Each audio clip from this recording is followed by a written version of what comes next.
You're listening to the Viral Volley podcast. Now here's your host, Rob, on the mic.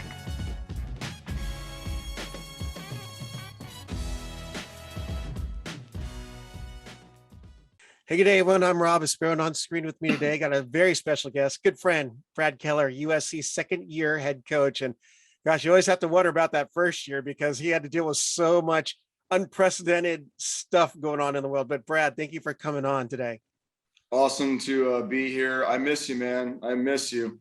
You have no idea the level that you keep bringing enthusiasm and how you promote the game is second to none. So I haven't talked to you probably 2 years now. I know, right? I think I texted you right when you got the job. Yeah, and that was it. Then it was like we're just all in the weeds and the world shut down and here we go. And now we're back up and the whole world's different. So, and of course, COVID only magnified your good looks. I'm telling you. The good looks are gone. It's over. It's been great. It's been a great run. Prusho can have it because I keep being told that he's the best looking guy on planet Earth, so he can have it. Take it. Well, hey, it's actually a great way to start because, obviously not seeing you in 2 years, but I wanted to ask about your hiring in March of 2020 at the start of the pandemic. You're coming to a highly reputable program, high expectations, and having to navigate this unique time in history. And particularly in your case, recruiting had to be substantially limited.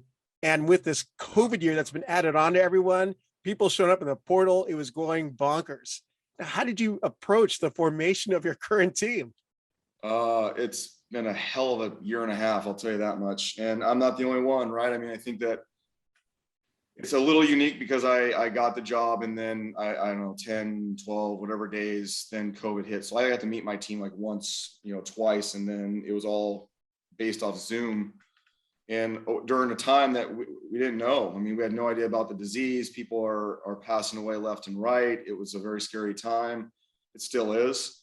And, political unrest, BLM movement. I mean, there's so many things that were going on during that time.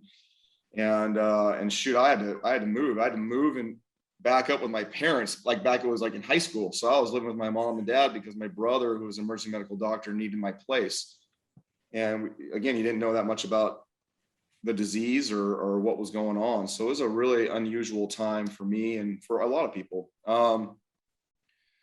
Recruiting during the pandemic is very different. I mean, you're on Zoom and there's no visits and you're trying to create relationships and figure out about kids. And, you can always get a hold of them because they're not doing anything either. So it was a very different time than it is right now. The transfer portal is still an enigma to, I think, a lot. And so we did go in and we got 4 players in the transfer portal. So we had 7 new players this year. And that was quite, it's awesome, but it's also quite a task because you bring in, people from Florida and from Pepperdine and Long Beach State, and then you bring in 3 freshmen. And so you have a whole new team that you're trying to bring together, but you never actually have time to train. Minus the August 9th to whatever it was, that little 3 or 4 week stint of trying to cram everything in.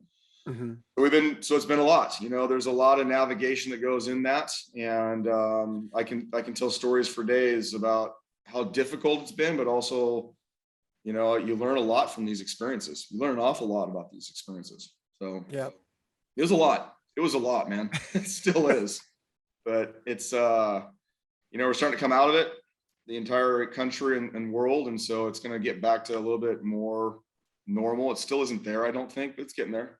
So, yep. We've always been known you had an eye for finding talent. And I know this particularly being with you on the men's side. How has that translated across the women's game, being that you've had to also deal with this? And obviously there's the beauty of social media and video being able to go through YouTube and all that. But I mean, there's just a sense you had an instinct. I feel like whenever I saw you on trips or you talked about people, you had a certain instinct of getting the feel for these athletes. How is that translated on the women's side? That's a great question. It's kids are kids, athletes are athletes. You have certain eyes or wants, that you look for in players, even to how they walk and how they act. And, personalities are huge for me. I think they are for a lot of coaches. I mean, it's not anything new. And then you just figure out ways to get to know a lot of people around them and who they are and their families, and to see if that's a fit. And obviously I have, I've been a part of some really great programs and some great head coaches that, like with on the men's side and women's side, and good brands. So it's easy to get in the mix with a lot of these kids, because we, my current school has a lot of things that a kid probably wants or desires, for school. And so, you get opportunities to talk to these kids and really get to know them, and we go in depth with that stuff. And you're just trying to find the right fit, and there's no magic potion to that. A lot of it is gut feel, and we find out as we move along. But as far as, it wasn't difficult for the 22 class is coming in next year. I got to know the 22 class because I was with Mike Seeley at UCLA. I got to know that class. So actually recruiting the 22s wasn't as difficult as what I thought it was going to be, because I knew a lot of those kids. Right. So it wasn't as difficult. I never really got to know the 23. So that was more of like a shotgun effect when June 15th occurred. Then it was like, hi, I'm Brad. Nice to finally meet you. So it was a different experience for the 23s as it was for the 22s. And then the 24s is going to be even different, because I actually know a lot of these kids, and I know a lot of their parents. And I know there's a lot of connection with the 24. So we'll see how kind of the recruiting process goes as June 15th approaches for the next class. Yeah. But not a lot of difference, I think, I don't know, you know what you like, and then you go see if those are fits, and then you try to put together a puzzle, and the puzzle is not just 1 year, it's multiple years. And this looks good here. We got this kid. There's certain things you have to go get. And then after that, you're just trying to find how is it going to be so much fun in your gym? How is it going to be so much? You put a product on the floor, it's going to be so great to watch, and so many people want to be around it, including yourself. That's what you're kind of going for, because at the end of the day, as intense or crazy as we all are, this is still a game, and it's supposed to be fun. It's a beautiful game. So we got to do what we can to create that. Yep. Yeah, something caught my ear, but so for our listeners and viewers, you said that you and Seeley were together for this 2022 class. What was the connection there? Because Mike Seeley, UCLA, obviously rivals, but friends. Spraw and Seeley are two of my closest friends, two of my biggest mentors. I have a lot of mentors, but they've been really, really good and helped me along the way. Mike and I we golf all the time. We talk, we're really, really tight. Spraw came and spent the night last week here, we just caught up. So it's not really a rivalry at all. I mean, it is, I guess, but it's not, we know each other quite well. And, but I worked with Spraw, I think, from 2012 to 2018. And then 2019, I was with Seeley. And then that's when I got the job at USC the next February. So February 2020. Is that right? I don't know. Yep. Well, the official hire day was March 2020 was the announcement. So that's right. Yeah. So it was, and then the world shut down. But no, so Seeley and I worked together, and we worked really, really well together. I think he's a phenomenal coach, phenomenal human, and he's doing great things at UCLA right now. I mean, clearly that team is really, really good. So I'm stoked for him. Yeah. Well, it's a great segue into current events right now. Let's talk about your USC team. Currently fourth in conference in service aces, fifth in digs, fifth in solo blocks, and you're a senior setter, Raquel Lazaro, fifth in the Pac-12 for service aces. And you're in the log jam of third place teams currently, 6-4. But I'm looking at the top 7 right now. That could have gone either way. There's UCLA who's crushing it, Washington's crushing it, and the rest is kind of a toss-up. Yes. So you finished as top half of your season, 10-9 overall, 6-4 in the Pac-12. What are your thoughts on your team's results so far? Oh, we want to win more games, right? I mean, come on. I mean, you don't want to be 10-9. You don't want to be 6-4. You want to be 18-1 or whatever it is. You want to be in those spots. And we had a slow start. We had a lot of learning to do. And I think this team is getting better. I'm excited about the progression of us. This team, and I think every coach says these things, but team comes in every single day. They work extremely hard. They're totally into it. They ask and they do everything that we as a staff have been trying to get them to do. And those things take time to develop. You don't just say, hey, I want to be good at passing to my right, and then you just get to do it and you're great at it. It's going to take a great deal of time and mindfulness and effort. And so we're on that path. But yeah, you want to win more games than we have, but we're there. I mean, we're in the mix. We've had opportunities. I think that this conference is extremely deep, and there's not just clear cut. I do think Washington and UCLA right now look better than the rest, at this very moment in time. I think they're pretty physical, and they've got 3 pins, and, I think there's a lot of, I think they have more balance, I think, than some of the other teams do, and clearly well coached. But I mean, the Pac-12 is something else. It is, I mean, every team is good. I mean, Arizona State was at the bottom. Now they're on a 3-game win streak, and they're winning in 5, and they're beating people up, and they almost beat us, in 5 too. I mean, that could have been 4 in a row for them. So, I mean, it's great coaches, great programs, a lot of good players in this conference. It's going to be really exciting to see how the second half occurs. Yeah. Well, there are definitely some upsets in that first half. That's why I'm like, gosh, this is to me so unpredictable come the end. And there's a question I have for you, so I'm going to not go there quite yet, but let's talk about you got your graduate outside hitter, Brooke Botkin, has been one of your primary cannons so far, 279 kills on the season at 3.67 kills per set. Can you comment on her performance and leadership so far this season for the women of Troy? Well, I mean, I've said this a lot. Brooke is really, really important to this program, and she had every opportunity to leave, and she wanted to come back. She came in better shape than she was before, and she's just she bleeds these colors, and she's totally into this. And she came here, and I'm now her 3rd coach, so it's not gone any way that she's wanted it to go. And she'll talk about that, but she's in a really great place. She wants to leave a great legacy here. She's all in. She's done a great. She's the one that shows up, and she shows by example quite a bit. And she does. She takes a lot of swings, right? She's taken a lot of swings in a lot of not great situations, and she's had to really expand her game. She was limited in what she did before, and she's really kind of taken on herself to really expand her game, her shot selection, improve her blocking. She'll tell you that she was tragic at blocking. She's gotten a lot better at blocking, better at passing. She's become a good server. She's an all-around type of volleyball player, and we need it. We need her to be good. So right. Well, now what about other athletes' performances so far at this midpoint that have caught your eye or have been commendable? Because you do have some new faces, actually quite a few new faces, and new insertions as well. Yeah. I mean, if you look at our roster, we've had so many people play. So at any given time, it just depends on who's hitting on all cylinders and doing a great job. We have a couple players this week that have not been in the starting lineup. They're playing really, really well practice wise. And so it's awesome. So that they may get an opportunity here coming up. And I think Tyra Ariel's a name that a lot of people want to talk about.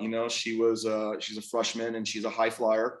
She's reminds me a little bit of like Dane and Jima, right? Or Merrick McHenry, that they get off the ground really fast. They're in the air quite a bit, long time, and they've got great arms. And she has a feel for the game right out of the gates, which is kind of nice. And she wasn't able to play because she was coming off of an injury that she had in club or high school, and it was a long wait and a lot of work to get her back to being cleared. And so I think she was cleared the day of UCLA, and she played only a couple points, but then she came and started against, or didn't start, but came in against Cal, and has been really great since. So I'm looking forward to what she's going to do for the next couple of years. I think she's going to be a really, really good volleyball player and a great kid. I don't have a bad kid on my team. They're great kids. Yeah. And then it's a fun little battle between Raquel and Mia. I have 2 really good setters, and they're very, very different. I think Mia is doing some pretty incredible things. She has a great jump serve. She has a great feel for the game. She comes from that pedigree. She understands. I mean, she plays like Josh did, and that's a really positive thing. And so she really has an understand. She's very strong with her hands. She can make sets that most people can't. I think Oregon, she had a one-handed set that was pretty ridiculous. She can do things that a lot of setters cannot do. Right. and she's just mature for her age. You know, she just brings a lot of intangibles that a lot of players freshman year don't have. And then Raquel is just a ball of energy, quick twitch. I mean, digs the volleyball, faster tempo with her sets, really shows a passion for the game. I think that comes from her background and where she's from, and just the joy. I mean, I think a lot of people really love watching her play because she makes you feel when she plays. You know, she's got that just pure passion for the game. So both of those are, you know, in a battle, and I'm sure they don't like it, but they're both good and they both bring different things to the table. So, and she's, I think, our leading server right now. She's got to be our best server right now. Yeah, Raquel is, according to the stats. Yeah, she's doing a lot of really, really good things as well. And then, you know, there's all of them are doing some great things. I think Amelia Vesca is starting to come into her own a little bit. You know, I think she was started off okay, and then she got hurt and she was out for a while, and not a while, for like 2 weeks or a week and a half, but she never really got, I mean, it took her a while to get back. And I think she's starting to now get her rhythm, and she's getting more confident, and she looks a lot fresher. And she's, you know, I think she's going to be a really good player for us down the road as well. So, yeah. There's actually, another great segue here, because this last weekend you're coming off a 500 weekend, 1-1 Oregon State with a victory with number 16 with a thriller 5-set loss, but brutal. Amelia Vesca, you know, you'd mentioned she's coming, finding her rhythm here, and you have like this rising of a second gun on your squad, because she had 11 kills, hit 346 against Oregon State, 17 kills, hit 382 against Oregon. What are your thoughts on this last weekend's results and what's beginning to pan out here after this first half? God, this last weekend was brutal, wasn't it, Rob, for us? Man, God.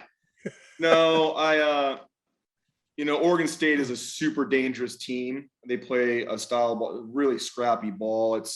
They make chaos look beautiful, and that's a compliment. I mean, that's hard to do that. And both Oregon and Oregon State actually do that. They manage their swings, and they make you play ball. They force you into like uncomfortable scenarios, and they're really, really good at it.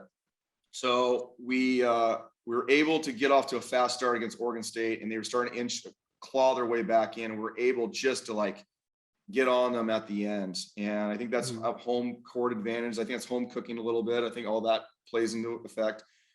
Mimi, we call her Mimi, but Amelia, I thought, you know, did a really nice job and really got us out of some of those jams. And so did Botkin and Kayla Knows. And then we came into Oregon and we played like we should be playing. Like we're getting that was really inspiring for us, like the volleyball that we're playing and the communication and the level of execution. It was a lot of fun. And kudos to Matt and Oregon. They made an adjustment. They went to a 5-1 and they spun it a little bit. They brought more ball control out on the court. They flipped a couple things, and we just started breaking down on our side a little bit. We weren't passing as well. We weren't playing as crisp. And then we kind of dug ourselves a hole, and it took 2 sets to get out of it. And sometimes that happens in the game where you get in a little bit of a funk, and you don't just immediately respond or get back. You have to problem solve and figure it out. So that was a bummer because it wasn't great volleyball on our side. I wasn't really paying attention to their side at that point. I was trying to figure out, you know, what did we need to do for us. But then in the 5th set, it's always that, you know, you toss a coin at that point, right? I mean, anyone can win. And I thought we responded. We were down 14-12, tied it at 14-all, you know, and then we lost, and that sucks. And it was deflating because I think that would have been our 5th game in a row that we would have won or something like that. And it just, against a ranked opponent like that, we lost twice to them last spring in 5. So that was, you know, able to try to get that. So those things were really a bummer. Like the locker room was deflated, and but it was a different feel. And I don't know how to describe it. It was a good feeling because I think they saw it that, hey, we can play like this. We can do this. Yeah. And I think, you know, I'm hoping that it's going to be inspiring for us. You know, who knows? Kids are kids, right? Who knows? We'll find out week by week. But you know, it was a different feel in there. I know everyone was bummed. I know Oregon's stoked. I thought they did great. I mean, Nunaviller did an amazing job, you know, coming back and carrying that team for a while, and I thought they did a great job coaching wise. So it was a bummer, but I think it's still a learning curve. It's still a great situation. And now we've got 2 new opportunities this week. So, yep. Well, that actually goes into the next question I had for you is, you know, the positive is you're running with a really good team, but you also come in and host number 8 Washington on Friday, and then number 22 Washington State on Sunday.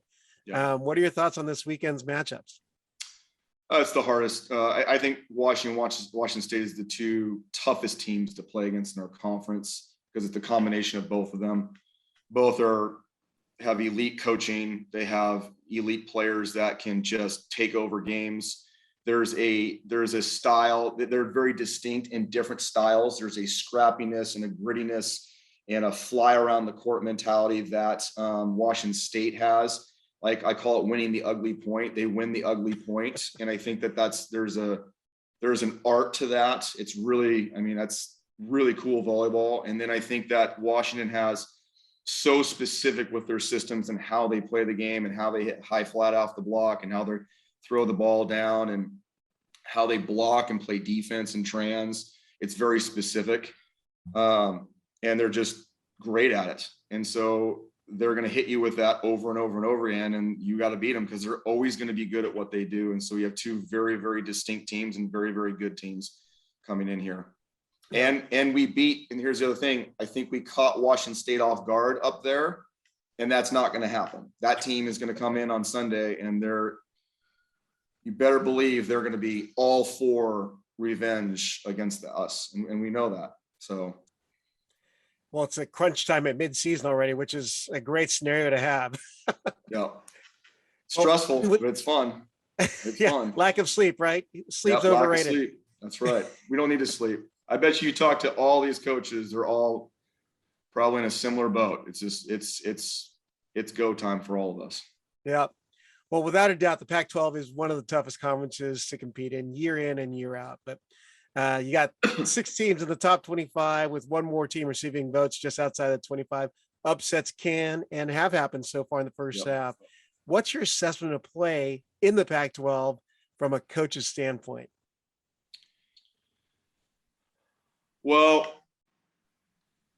I'm mixed on it. I do think that because you've had a lot of seniors returning, a lot of grad transfers, like a lot of older players that have been playing the game for a long time, it is a higher level in certain areas.